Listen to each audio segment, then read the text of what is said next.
You will never sit with us! Her humiliation wasn't just an insult. It was a public execution of her dignity. Laughter echoed, whispers spread, and eyes turned cold, as if she didn't deserve to exist in the same world as them. She stood there silent, trying not to break. But then the room froze. The air changed. Glasses slipped, breath stopped, because the man the world believed to be dead, her billionaire grandfather, slowly rose to his feet. And in that single moment, power shifted, truth awakened, and lives were about to change forever. The ballroom shimmered like a world made of gold. Crystal chandeliers dripped light from the ceiling. Violins whispered softly in the background, and the elite of the elite floated through the grand gala with pride stitched into every smile. Laughter was refined, footsteps were graceful, and every person seemed certain they belonged there. Every person except one. Aaliyah stepped in quietly. Her dress wasn't designer. It wasn't loud. It wasn't meant to impress anyone. It was simply the best she had. Her hands trembled slightly as she held onto the strap of her small bag, her heart beating louder than the orchestra playing across the hall. She walked slowly, trying to disappear among people who lived in a different universe, a universe of money, reputation, and cold perfection. But she wasn't just nervous. She was carrying something deeper, grief that hadn't healed, memories that still hurt, and hope she refused to let die. She wasn't here to show off. She was here because she owed it to someone she loved, someone the world believed no longer existed. Eyes turned toward her, not with kindness, but with judgment. Whispers began. Who is she? Why is she here? She doesn't look like us. The tension was quiet but cruel, the kind that wasn't shouted but stabbed silently. Every step she took felt heavier, yet she kept walking. Because even though the world around her sparkled with wealth, Aaliyah held something far more powerful inside her. Dignity, courage, and a heart that refused to bow. And though the crowd didn't know it yet, this quiet girl, the one they believed didn't belong, was about to rewrite their entire world. If the ballroom was a kingdom, then Diane and Lenora were its queens, not crowned by grace or kindness, but by arrogance. They didn't just walk through the room, they owned it. Their designer gowns flowed like power itself, diamonds catching the light as if the world existed only to admire them. People didn't breathe until they acknowledged them. Smiles widened when they passed. Respect wasn't requested, it was demanded. They were everything Aaliyah wasn't, at least in the eyes of this world. Old money, old power, untouchable pride. They noticed her the moment she stepped in. Not because she mattered, but because her presence dared to disturb their perfect universe. Who invited her? Diane's lips curled into a cruel smile. Probably one of those charity sob stories, Lenora replied lightly, as if Aaliyah was an object to be discussed rather than a human being. Wrong place, wrong class, wrong everything. They didn't whisper. They never whispered. Humiliation was meant to be heard. Soon their words began to travel, like poison wrapped in perfume. Aaliyah pretended she didn't hear. She pretended their gaze didn't burn. She locked her jaw, reminding herself why she came. But the room wasn't just watching, it was participating. Curious eyes lingered. Some judged, some remained indifferent, and some enjoyed the cruelty the same way people enjoy a tragic play, safely detached from the pain on stage. The first strike wasn't loud, but it was sharp. Lenora stepped forward, stopping Aaliyah right in the center of the ballroom, the worst place to be small. "Oh dear," she said sweetly, eyes dripping venom disguised as politeness. "You must be lost. The service entrance is downstairs." Laughter, not loud, but cruel enough. Aaliyah swallowed, forcing a polite smile. "I'm not staff. I'm here as an invited guest." That sentence alone felt like a crime to them. "Oh," Diane tilted her head mockingly. "A guest? At this event?" She intentionally looked Aaliyah up and down. Dress, shoes, everything. With disgust she didn't bother hiding. Someone nearby whispered, "She has courage coming here like that." Another replied, "Or no sense of shame." They weren't talking to her. They were talking over her, as if she didn't exist. Then came the second strike, louder, harsher. designed to break. Diane turned dramatically to the nearby crowd. "Ladies, gentlemen, please listen carefully," she said playfully, as if announcing a joke. "In case anyone is confused, that girl will never sit at our table." Silence spread like a cold wind. Some people froze. Some smirked. Some lowered their eyes, ashamed, but too cowardly to stand up. It was public rejection, public humiliation, a sentence meant to erase her presence. The words echoed inside Aaliyah's chest like a shattering mirror. "That girl will never sit with us." She felt her throat tighten.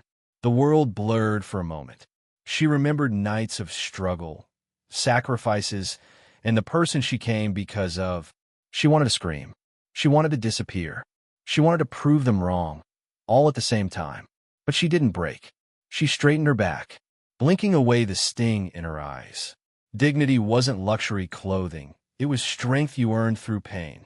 Yet the room betrayed her. No one defended her. Not one powerful face spoke. Silence was a witness, and silence chose the side of cruelty. Diane leaned closer with a mocking smile.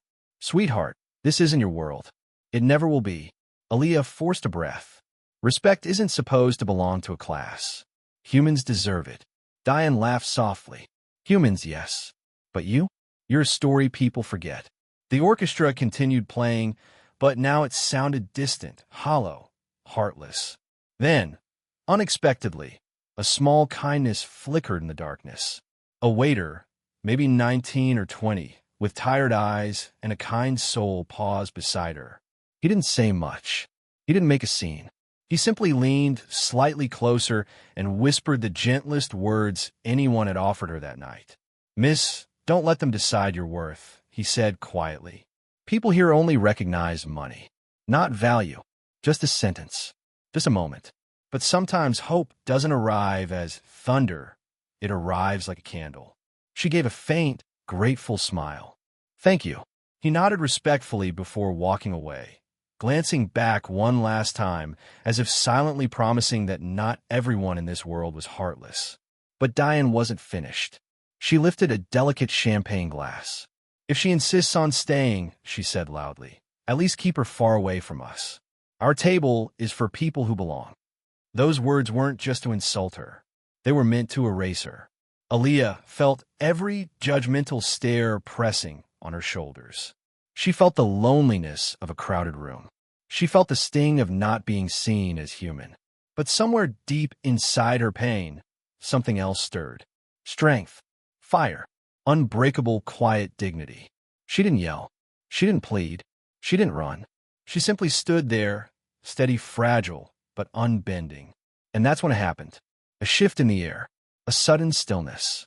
Like the world took a breath it couldn't release. A chair scraped slowly against the floor. A sound so small, yet so powerful that it silenced the hall. Glasses trembled in startled hands. Heads turned in disbelief. Because the man everyone believed died years ago. The legend, the ghost, the power the world thought was gone forever. Stood up. The billionaire no one expected to ever see again. The man whose name held entire empires. Turned, and his eyes didn't look at the powerful women. They looked at Aaliyah, the girl they said didn't belong. The girl they vowed would never sit with them, was about to change everything. The orchestra softened as the evening shifted toward its most meaningful segment, charity acknowledgments and scholarship recognitions. The host took the stage, smiling with a polished warmth only wealthy galas could perfect. "Tonight," he announced proudly, "we honor courage, resilience, and the bright future of a young woman who rose above her struggles to earn the highest merit scholarship of this foundation." Aaliyah's name echoed across the hall. For a brief moment, the room applauded. Not loudly, not warmly, but politely, because applause was expected. Her chest tightened. This was supposed to be a proud moment, a moment of dignity, a moment she had dreamed of when life was unbearable, when nights were filled with uncertainty instead of sleep. She stepped toward the stage, hands shaking, knees weak, heart hopeful. This speech mattered, not just to prove herself, but to honor the person who believed in her when the world didn't. She took the mic, and the grand hall, now her battlefield, went quiet. I wasn't born into wealth, she began softly, voice trembling not from fear, but honesty. And I wasn't raised around privilege. I grew up in a world where hope didn't come wrapped in luxury. It came in small kindnesses, in sacrifices, in people who believed you mattered, even when others didn't. A few heads tilted, some softened, but Diane's smile sharpened like a blade. Lenora folded her arms, amused. My journey wasn't easy, Aaliyah continued. Losing family, losing stability, losing a sense of belonging. There were days when it felt like life purposely placed me at the bottom so the world could look down easier. But someone once told me, dignity isn't what people give you. It's what you refuse to lose. And I held on to that. Silence. But an uneasy silence. The kind where empathy tried to exist, but pride strangled it. Diane exhaled dramatically, bored already. Oh, please, is this a speech or a diary entry? She muttered loud enough for half the hall to hear. A few people chuckled under their breath. The host shifted uncomfortably. Aaliyah paused. Pain flickered through her eyes. Still, she didn't falter. So, if I'm here tonight, she said gently, it isn't because I belong to wealth. It's because I belong to hope. And I believe even in rooms like this, kindness should matter more than status. Those words landed like truth dropped into a guilty room. Some lowered their gaze. Others stiffened, offended by humility that exposed their cruelty. Diane didn't appreciate the mirror being held up. She clapped slowly, mockingly. Oh, how precious, she said loudly. A motivational speech from a charity case. Laughter, nervous, awkward, complicit, flickered through the crowd. The host tried to smooth things over. All right, everyone, let's raise a toast to— Wait, Diane interrupted sweetly. If this girl wants to stand here like she belongs, let's truly welcome her into society. Her voice dripped poison disguised as elegance. Bring champagne, she commanded. A waiter hesitated, terrified, but obeyed. Glasses were handed out. Crystal chimed cruelly through the room. Diane lifted her glass. To lessons, she smiled. So, some people understand that no matter how hard they try, there are places they never fit. The cruelest part? People lifted their glasses with her. Aaliyah stood frozen, heart pounding, trapped under 1,000 judgmental stares. She wanted to run. She wanted to disappear. But her legs were rooted to the stage, to the humiliation she didn't deserve. Lenora leaned forward with theatrical sweetness. Oh, darling, don't look so sad. It's just a little reminder. You're cute for thinking this world has space for you. Then came the moment, the one that scars memory forever. Diane stepped closer. She smiled, elegant, polished, heartless, and slowly, deliberately, she tilted her glass and poured scarlet wine over Aaliyah's head. The liquid cascaded down her hair, staining her dress, dripping onto the stage like dignity bleeding out in front of the world. A soft gasp rippled through the crowd. Not outrage, just shock. Shock followed by silence. Phones lifted. Screens woke. Fingers pressed record. Because humiliation wasn't tragedy anymore. It was entertainment. Aaliyah didn't scream, didn't lash out, didn't collapse. She just stood there, eyes wide, heart shattered, soul trembling. Her breath hitched, a sound so fragile it could break the strongest heart. Tears pooled, but she fought them back with everything she had. Crying would mean surrendering, and she had already lost too much. Wine trickled down her face like tears she refused to give them. Her dignity clung desperately to the last thread of strength inside her. The room watched. Elegant dresses, perfect suits, jewelry worth millions. Not one person stepped forward. Humanity had left the room long ago. Even the orchestra stopped. Even the walls seemed ashamed. The kind waiter, the only soul who had shown her kindness earlier, stood shaking at the edge of the room, eyes burning, fists clenched, but powerless in a world where kindness had no authority. Diane smiled like a queen who had just executed a rebel. There, she whispered cruelly. Now you look exactly like where you belong. Aaliyah finally inhaled, a trembling, shattered breath. Not just from humiliation, but from heartbreak. Not because she was insulted, but because this world, this glittering world of wealth, had no heart. The host stared helplessly. Security remained still. Guests pretended it wasn't their place. The silence wasn't quiet. It screamed. It screamed of cowardice, of privilege, of emptiness. Phones continued recording because people didn't want to help. They wanted to witness history's cruelest moment.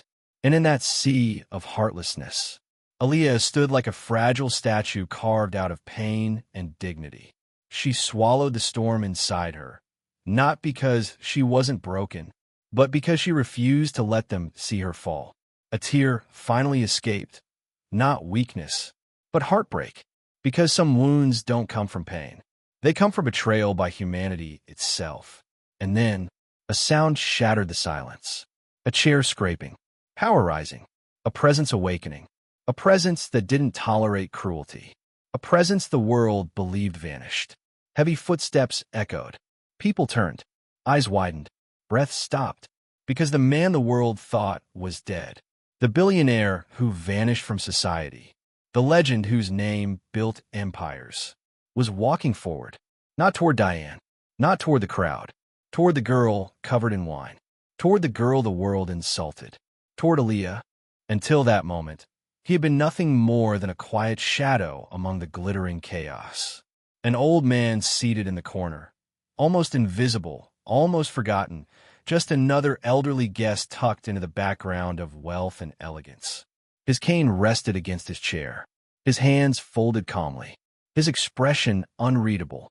But unlike everyone else, he had seen everything: the humiliation, the cruelty, the arrogance, the cowardice. He watched as dignity was drowned in wine. He watched as humanity disappeared. He watched as powerful people did nothing. His silence wasn't weakness. It was storm-building quiet. Then, slowly, he placed his hand on the table and pushed himself up. Not rushed, not dramatic, just deliberate. A simple act. Yet the room reacted as if the ground itself had shifted. The scraping of his chair echoed like thunder in a sky that had forgotten storms existed. Conversations died mid-sentence. Breaths halted. Champagne glasses trembled in delicate fingers. People turned, and when they saw him, they didn't just see an old man. They saw a name, a legacy, a power the world believed no longer existed. Wrinkles traced time across his face, but his presence was ageless. His eyes, calm, sharp, unblinking, held a strength money couldn't buy. He didn't wear diamonds. He didn't need them. His existence alone was authority. For the first time that night, silence wasn't cruel. It was terrified. Diane blinked, annoyed at first. "Who is that?" she started dismissively. But Lenora didn't speak, because she recognized him. Her hand loosened around her champagne glass. Her confident posture collapsed. Color drained from her face. Her heart didn't beat. It dropped. "No," she whispered, voice choking with disbelief. That's impossible." People followed her gaze. Someone gasped. Someone whispered his name. Someone nearly dropped their glass. Because the man standing wasn't supposed to exist.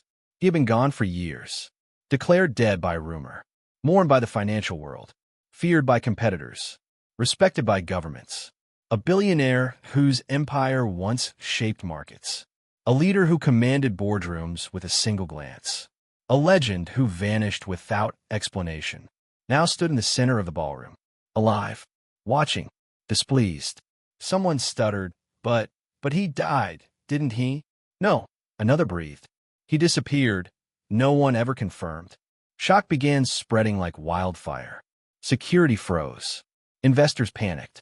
Socialites forgot how to breathe. Because if he was alive, every assumption, every hierarchy, every illusion of control in this room shattered. Lenora's lips trembled. "Why you can't be here?" she whispered. "You're supposed to be." Her voice cracked. "Dead," the old man finished calmly, his tone deep yet steady.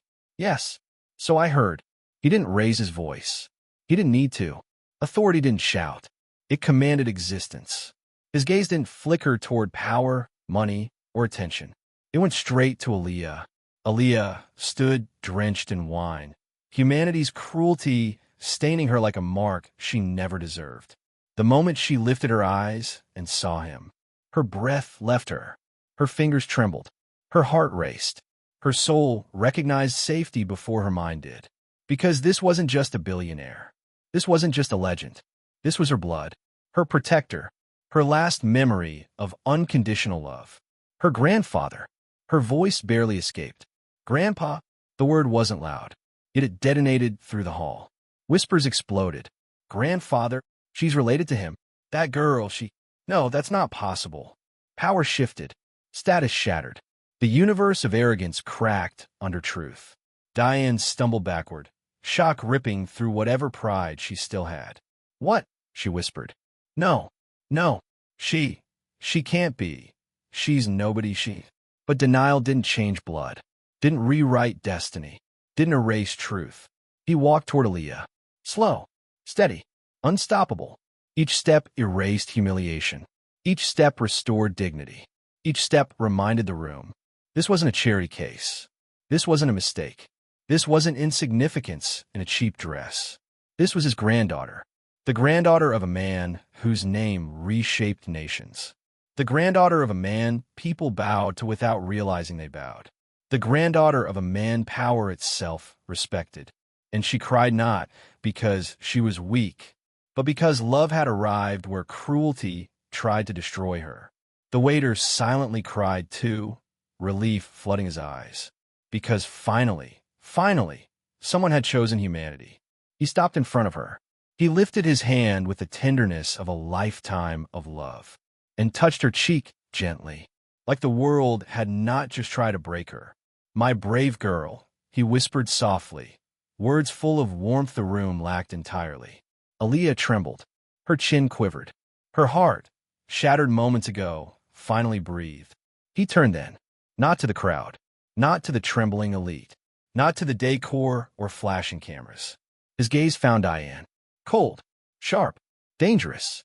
Her arrogance evaporated. Her confidence drowned. The predator who had enjoyed humiliation was now prey, standing before a storm she couldn't fight. You, he said quietly. Just one word. Yet Diane nearly collapsed. Lenora tried to regain composure. Try to smile. Try to act like this was misunderstanding. Sir, we didn't know, she stuttered. He didn't even glance at her. He took a slow breath, and the room froze completely. You all pride yourselves on class, he said calmly. On refinement. On superiority. His eyes swept across the hall, not furious, but disappointed, which somehow hurt more. Yet tonight, he continued, this room, filled with wealth, legacy, respect, showed me nothing but emptiness. Not a soul spoke. No orchestra dared play. No staff dared move. You watched a child be humiliated, he said. You watched cruelty dressed as elegance. You watched dignity be drowned, and you did nothing. A man in the crowd swallowed hard. A woman lowered her eyes. Someone quietly pocketed their phone, ashamed to have recorded pain like entertainment. And you call yourselves elite? He finished softly, almost sadly. His words weighed more than anger. They carried truth. Truth doesn't scream. It exposes. Lenora finally found her voice, barely. W didn't mean, it was just. Cruelty is never just, he replied sharply. Her breath hitched. Diane shook. He took one final look around. And in that gaze, generations of arrogance. Power built on ego. Lifetimes of privilege without humanity. All felt small, tiny, insignificant. The billionaire the world thought was dead had returned, not to reclaim his empire, but to reclaim dignity, to remind the world that the girl they rejected didn't need their table, because she belonged to a throne none of them could ever reach. The ballroom remained silent, frozen, terrified, and deeply, deeply shaken, because tonight, everything changed.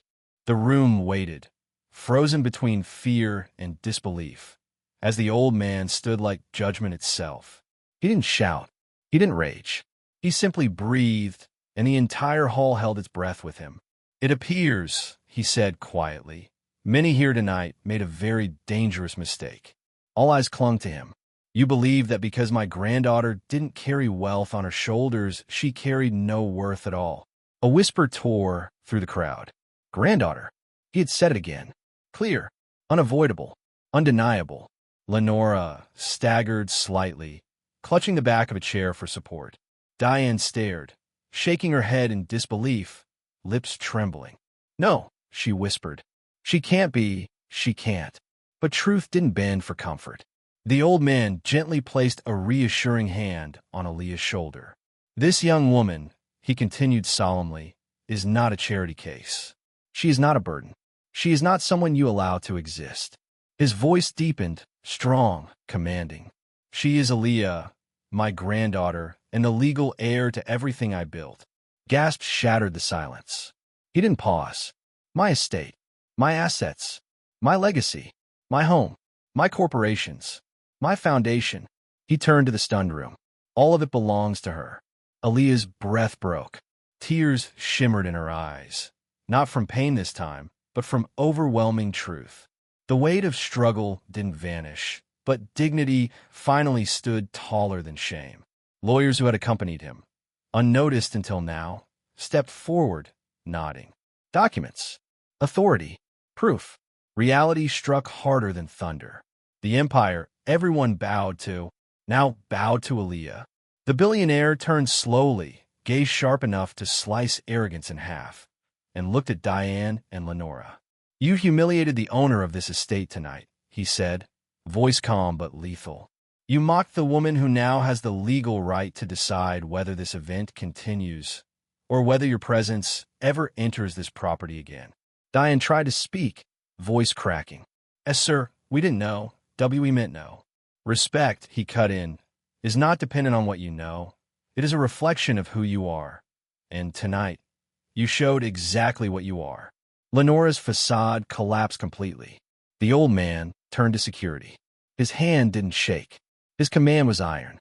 "These people," he said coldly, "are trespassing on my granddaughter's home." Silence cracked. "Remove the trespassers from this property." The room exploded, not with chaos, but with justice. Security approached swiftly, respectfully, firmly. Diane's confidence crumbled into desperate pleading. Lenora's arrogance dissolved into shameful silence. They weren't queens anymore. They weren't untouchable. They were simply people facing consequences.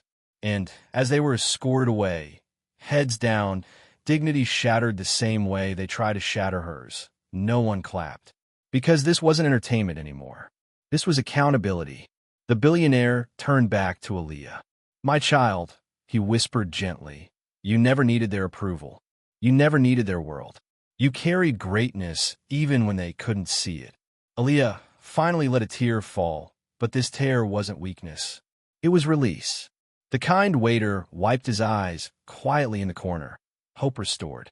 Guests lowered their heads in remorse. Shame replaced cruelty.